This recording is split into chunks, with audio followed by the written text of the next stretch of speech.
Sziasztok! Az Access Point Kft. Legújabb adásában a 802.11 AX, avagy Wi-Fi 6 szabványt fogjuk kitárgyalni. Egy vendéget is hoztunk, mégpedig Veszelovszky Pétert, az Aruba egyik rendszermérnökét. Sziasztok! Vágjunk bele!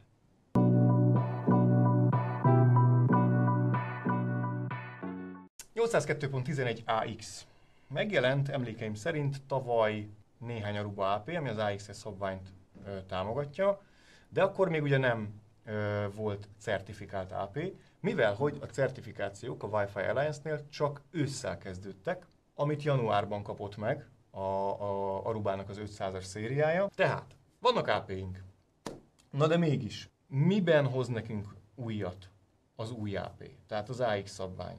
Az AC-nál mivel több az AX?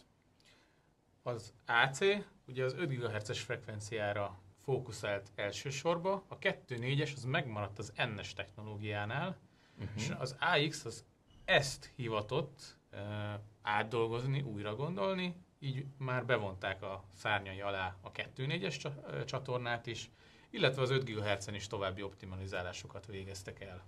Ami annak az érdekében történt, hogy zavarvédelem, ugye?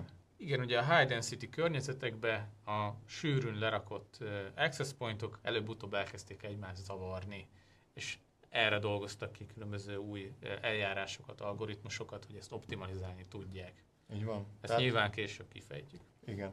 De lényegében arról van szó, röviden összefoglalva, hogy nagyobb AP kapacitást lehet elérni az új technikák által, valamint a zavarvédettség is tulajdonképpen fókuszba került. Ez először történt meg a Wi-Fi szabványok fejlődésénél.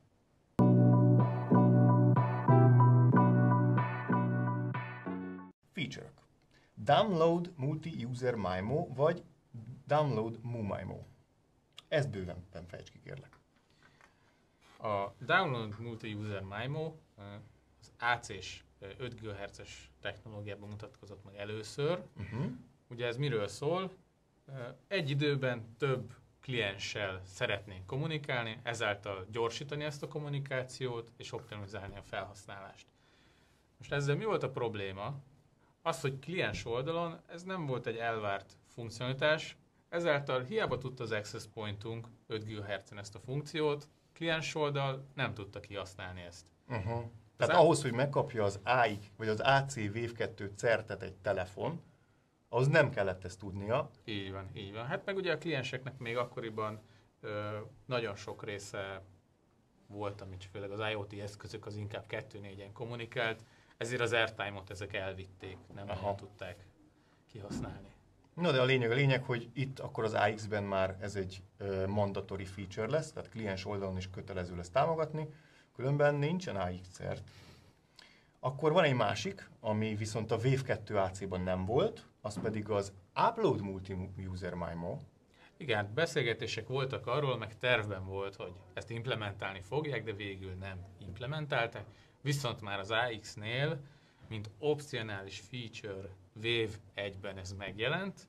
Várhatóan Wave 2-ben lesz ez egy elvárt funkció majd a gyártók, illetve a különböző eszközgyártóktól. Következő feature-ünk az a spatial streamek vagy antennák vagy chainek megnövekedett száma. Most már 8x8-ról beszélhetünk. Ami érdekes módon a Wave 2-ben is lehetőség volt, de egy gyártó sem applikálta kb. Ugye? Nem. Benne volt a tudás, tehát hogy lehetett volna, de igazából a kliens oldalon volt megint csak a limitáció, ezért nem volt értelme implementálni ezt a feature-t. Igen, a mai napig a kliensek legjobb esetben is 3x3-asok, nem? Hát is integráltak. Igen. De egy átlagos telefon, még egy csúcs telefon is jellemzően 2x2-es. Így van. Hát ugye a Qualcomm, illetve egy más chipgyártók, mivel egy árszintet tartani kell, ez a legolcsóbb megoldás. Meg hozzáteszem, azért az is fontos, hogy a mobil eszközöknek ugye van egy energiamenedzsmentje. Minél több chain, minél több antenna, annál több rádió, fogyasztás. És a fogyasztás is elviszi ezt a történetet. Tehát ha 8x8-ról beszélünk, azért van ott egy előny, ha még 2x2-esek is a kliensek. A MuMIMO kapcsán tudunk előnyt kovácsolni a 8x8-ból, ugye? Így van, méghozzá úgy, hogy akár képesek vagyunk egy streamet 8 kliens felé osztani. Ergo egy időben 8 klienst kiszolgálni. Így van. Vagy hogyha nagyobb a throughput igénye a klienseknek, akkor ezt tudjuk variálni is. Tehát például akár 2x2-ben is tudunk beszélgetni 4 klienssel, akár egyszerre. Ez megint csak valószínűsíthető, hogy Wave 2-ben lesz egy elvárt funkcionalitás, egyelőre ez egy opcionális funkció a Wave 1-be. És van még egy nagyon fontos dolog, amit már látunk viszont a termékek adatlapján, az pedig az, hogy egy 8x8-as 5 gigás rádiót, azt tulajdonképpen fel tudunk bontani 2 darab 4x4-esre. Ezáltal létrejöhetnek az úgynevezett tri-band rádiók, hogy egy 2.4-es és 2.5 gigás, vagy akár más felállásban is egyébként.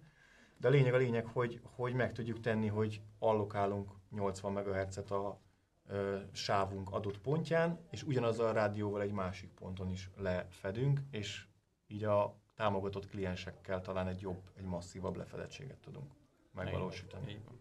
Talán a legfontosabb feature, amit az AX hozott, de cáfolj meg, ha nem így van, az az UFDMA, ami tulajdonképpen az AC Wave 2-ben bemutatkozott multi-user MIMO-nak egy sokkal erősebb megközelítése, pontosabban annak, hogy egy időben több kliens szolgáljon ki, annak egy sokkal jobb megközelítése. Na, erről beszélgessünk, erről boncolgassunk, mert előzetesen annyit hallottam, hogy ez fogja megkülönböztetni a gyártókat lényegében. Tehát, hogy az, hogy ezt az OFDMA-ban rejlő lehetőséget hogyan aknázzák ki, ez fogja a gyártókat megkülönböztetni és a teljesítményüket differenciálni. Tehát az OFDMA az nem egy új keletű dolog, LTE technológia ugyanezt használja, ebből merített jelentős mennyiséget a Wi-Fi, kicsit átdolgozta, és gyakorlatilag ez miről szól? Arról szól, hogy fizikai szinten képesek vagyunk különböző frekvencia tartományokat, különböző felhasználók számára allokálni. Tehát most egy példával élve, képesek vagyunk akár egy 2 MHz-es frekvencia tartományt hozzápárosítani egy adott felhasználóhoz, és ő folyamatosan ezt a csatornát használhatja. Aha. Fizikai szinten meg tudjuk határozni, hogy egy klienshez rendelünk valamilyen mennyiségű megahertzet. Egyébként bemutatkozott emellett még a Resource Unit, forrás egység, vagy hogy mondtam, ez magyarul? Talán így lehet lefordítani, igen. Igen, tehát a forrás egységeknek a használata, tehát már úgyis meg tudjuk különböztetni, hogy ha azt mondom, hogy 26 Resource Unit, az azt jelenti, hogy 2 MHz-ről beszélünk. Tehát például ez egy újfajta szemlélet, egy nézet, mert az Access Point ezt szabadon tudja variálni, hogy melyik kliensnek mennyi Resource Unitot kell allokálni. Tehát lehet, hogy az egyik adás pillanatban 2 MHz-el, 26 Resource Unittal ad, a következőbe pedig akár kétszer ennyit is allokálhat hozzá a következő csomagnál. Tehát ez csomagonként variálható. Igen, tehát röviden összefoglalva, ugye az adott blokkot, amit használ az AP, azt úgynevezett subcarrierekre bontja, és akkor ezeket megtölti a több felhasználó adataival. Mert korábban ez úgy nézett ki, hogy egy adási ciklusban az adott 40 MHz-et teszem azt, vagy 80-at, vagy 20-at, ahogy éppen az AP konfigurálva volt, azt egy kliensnek beletöltött akár csak annyi adatot, ami ki se használta ezt a blokkot, csak nagyon kicsit, például egy VoIP hívásnál, VoIP hívásoknál pont az van, hogy viszont elveszett a nagyja az adási időnek. És ez egy olyan optimalizáció, ami elképesztő előrelépést fog hozni várhatóan, mert ugye sok kis adatot bele lehet tenni, meg mondjuk egy nagyobbat, vagy csak egy nagyon nagyot, hogyha éppen egy óriási letöltés zajlik, és utána megint a többi kliensnek keveseket. Tehát egy sokkal optimalizáltabb, sokkal jobban hasznosítható frekvenciáról beszélünk ez esetben. Igen, és örülök, hogy felhoztad a VoIP-ot, mint példa, mert pontosan erre találták ki elsősorban ezt a 2 MHz-es frekvenciatartományt. Tehát, hogyha kétszer 40 MHz-et felosztunk, akkor az azt jelenti gyakorlatban, hogy maximum 37 eszközzel képes egyszerre kommunikációt folytatni az Access Point, amit ha úgy tekintünk, hogy VoIP hívás például, ugye az csak pár száz byte per csomag, és egy-egy ilyen 2 MHz-es sávtartomány 25 megabitet képes throughputban kiszolgálni, ami bőségesen elég egy ilyen hívásra. Nyilván, ha bekapcsoljuk a védősávokat, amik ajánlottak ebben az esetben, különben nagy lenne a csomagveszteség, illetve a csomaghiba, akkor 26-ra csökken le ebbe a 2 MHz-es tartományba a klienseknek a száma, de ez is sokkal jobb, mint a jelenlegi multimimos technológia. De látszik, hogy még vannak itt tartalékok arra, hogy tovább lehessen növelni az adatátvitelt. Így van. Jó! Következő feature, BSS coloring. Na ez az, ami kifejezetten a zavartűrést hivatott javítani. A frekvencia újrahasznosítás, vagy frequency reuse. Erről is beszélnünk kell mindenképpen. Mit kell tudni a BSS coloringról? Ez elsősorban a 2.4-es frekvenciának az optimalizálásáról szól. Vegyünk alapul egy nagy rendezvényhelyszínt, egy expót például. Még mindig vannak olyan kliensek, amik nem tudnak 5 GHz-en kommunikálni. Vagy távol vannak az AP-tól, és 2.4-re kényszerülnek. Így van. Mi a probléma ezzel, hogyha sok access pointot egy nagy nyílt térbe lerakunk, előbb-utóbb ezek zavarni fogják egymást. A 2.4-es frekvencián biztosan, de nagyon sűrűn lakott részen 5 GHz-en is zavaró. Igen, ugye 3 csatornák van 2.4-en, az 1-es, a 6-os és a 11-es. Ezek nem fedik át egymást, az összes többi csatorna az átlapolja, tehát tulajdonképpen öninterferenciát generálunk. Így van, tehát a negyedik access point az már bele fog szólni valamelyik csatornába. Na most erre a problémára adresszálják ezt a megoldást, a BSS coloringot, ami azt jelenti, hogy például az egyes csatornából különböző színek rendelkezésre állnak. Tehát elkezdik megszínezni a csatornát. Lehet zöld 1-es, piros 1-es, ugyanúgy lehet piros 6-os, zöld 6-os, tehát mint a kaszinóban. Minden színvariáció a ruletten, így van, bármelyikre lehet tenni.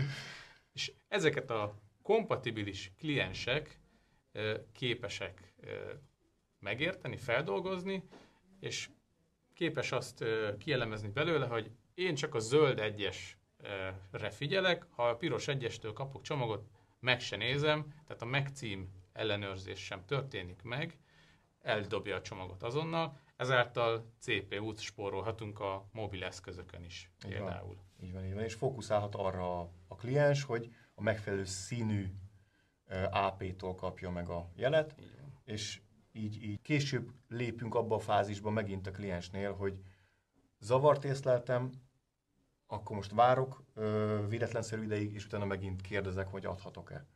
Ez marad ki lényegében, mert sokkal hamarabb megtalálja a saját csomagját, meg a saját adásidejét. Jó, ezzel tulajdonképpen nagy fejlesztést hajtanak végre a 2.4-en, az látható, de 5 gigán ugyanúgy. Tehát az 5 gigán is ugye, ha most arra gondolunk, hogy 80 MHz-es blokkokat használunk, pont azért, hogy nagy sávszélességeket érhessünk el, 80 MHz-es blokkból nincs túl sok. Ergo ott ugyanúgy ez óriási előnyt fog adni, hogy az áthalló frekvenciák, azok tulajdonképpen nem fognak airtime-ot enni. Pontosan. Szuper. De más területeken is előnyt hoz nekünk az AX szabvány, és ez pedig például a moduláció. Na itt mire várhatunk, mire számíthatunk? 256-os modulációt fölemelték 1024-re, ezáltal a teljesítmény közel egy optimális környezetben 25%-kal is nagyobb tud lenni. A teljesítmény alatt te a throughputra érted? Throughputra értem, viszont ezáltal nagyon jó jelzany viszonyra van szükség. Tehát, ha így fölemelem a telefonomat, akkor kb. Plusz 25%-ot nyerek throughputban, ami jelentős. Tehát... Igen, itt nagyon érdekes, hogy fejlődik ezen a téren. Régen a régi Wi-Fi szabványok ebben fejlődtek elsősorban. Magasabb modulációkat hoztak, és azzal lényegében letudták, meg szélesítették a rastert. Ennél például bejött ugye a 40 MHz. Ezen a szinten ment korábban a Wi-Fi szabványok fejlődése, tehát ezen a modulációt növelek, rastert növelek, modulációt növelek, rastert növelek, és ezek az AC Wave 2 meg a AX, ami először ennél sokkal többet tett. Persze 1021 QAM-ot is elhozta, de ennek olyan nagy előnyét nem fogjuk szerintem kiélvezni, mert mint az előbbi példa is mutatja, ritkán fogjuk az AP-hoz közel tartani a telefonunkat. Ez talán nem a legfontosabb feature-ök egyike.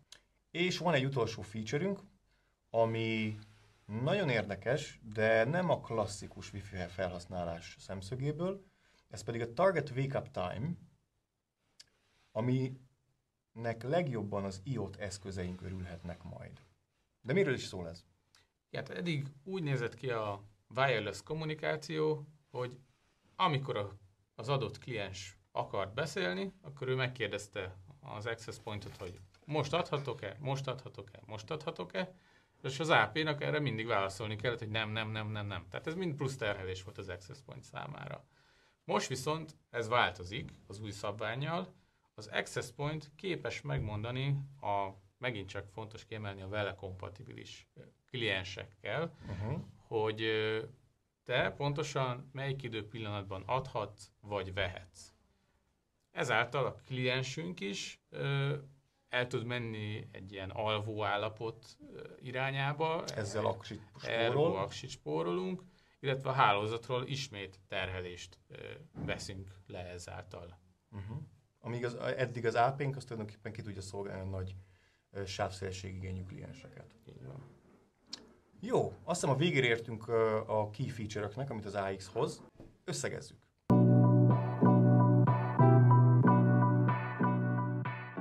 Akkor az elmondottak alapján megállapítható az, hogy hova is ajánljuk az AX-et, és hova nem. Mégpedig? Tehát az AX az nem az otthonoknak a megmentője lesz. Nyilván nagyon jól fog kinézni, hogy az eddigi 2x2-es antennával rendelkező eszközünk maximum 866-hoz képest már 1,2 gigabit throughputot fog tudni elérni. Elméleti szinten. De gondoljunk bele, hogyha már 3 AX képes eszköz fönt van, akkor az szinte maximalizálja a throughputját egy ilyen access pointnak, hogyha gigás az Ethernet rajta. Nyilván emiatt vannak olyan nagyobb teljesítményű access pointok, aminél 2 Ethernet van, vagy 2,5, illetve 5 gigabites throughputra is képes már azon az egy darab Ethernet kábelen. Tehát a high density környezetre van kitalálva ez az eszköz, ott fog nagyot lépni az AX.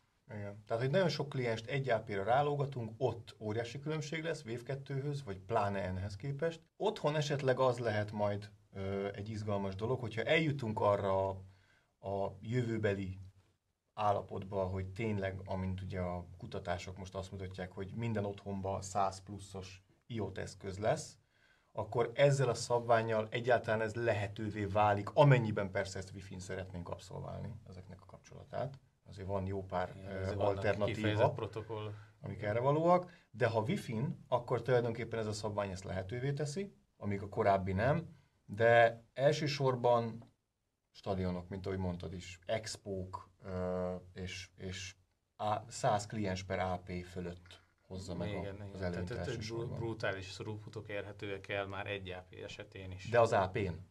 A kliensen a növekmény, az, mint említettük, ez legjobb esetben is ez a 25%, de látható, hogy a szabvány arra van optimalizálva, hogy sokkal többször adjon inkább kis adatmennyiséget, és inkább más klienseket is egy időben kiszolgáljon. Ezáltal magát az AP, avagy báziskapacitást megnövelhetjük, ezért nem lesznek elegek a gigabites portok mostantól. Már látható ugye az AP-kon, de a switcheken is, hogy jönnek a 802.BZ szabványos switchek, amik ugye az előbb említett 2,5 és 5 gigabites átvitelt valósítják meg részkábelen. Erről egy következő adásban ki fogunk térni nektek, de körülbelül ennyi. Hát ugye még az OFDMA és a Multi-MIMO-t érdemes még egyszer átbeszélni, hogy melyik hol jó. Az OFDMA az magas zajszinten rendelkező területeken tud hatékonyan működni, ott mindig jobban működik, mint a Multi-MIMO, viszont a magas signal to noise ratio a rendelkező területeken a Multi-MIMO bizonyul hatékonyabbnak. Igen. Valamint az is elmondható, hogy a MoMIMO az arról szól, hogy több kliensnek, de minél több sávszélességet juttassunk el, amíg az OFDMA-val inkább ezek a kis adatszeletekkel operálunk, és azt optimalizáljuk. és akkor ezt fogja majd az adott gyártó megfelelően várhatóan implementálni, és a két technikát jól alkalmazni abban az időben, amikor arra szüksége van a klienseknek. Igen, hát ugye az OFDMA-nál az időzítés, ami nagyon nem mindegy, ugye ott lesz a legnagyobb eltérés a gyártók között, hogy ki hogy tudja bekategorizálni azt az adott kommunikációt, képes-e az Access Point megállapítani, hogy 30 user egységesen hasonló csomagot küld és bekategorizálja, és akkor ez mehet egyszerre. Na, itt lesz nagy eltérés, hogy kinek az algoritmusa mennyire fejlett. Igen. Azért gondoljunk bele, hogy miféle számítási kapacitás kell ahhoz, hogy... Hát, és ezt ugye fedezni is kell energiából, ezért jönnek már az újabb, nagyobb teljesítményű AP-k 60 wattos ugye BT betáppal. Igen, ez pedig a 802.3 BT szabvány, ami emlékeim szerint akár 100 wattig is mehet bizonyos esetekben. Ezt is egy későbbi adásban fogjuk nektek taglalgatni. Jó, akkor szerintem kb. Mindent elmondtunk, amit el lehetett, még a kapcsolódó szabványokról is, amik most szóba fognak kerülni az AX véget. Köszönjük figyelmeteket, jövő héten jelentkezünk újabb tartalmakkal, addig is maradjatok velünk, iratkozzatok fel, nyomjatok csengőgombot, sziasztok! Sziasztok!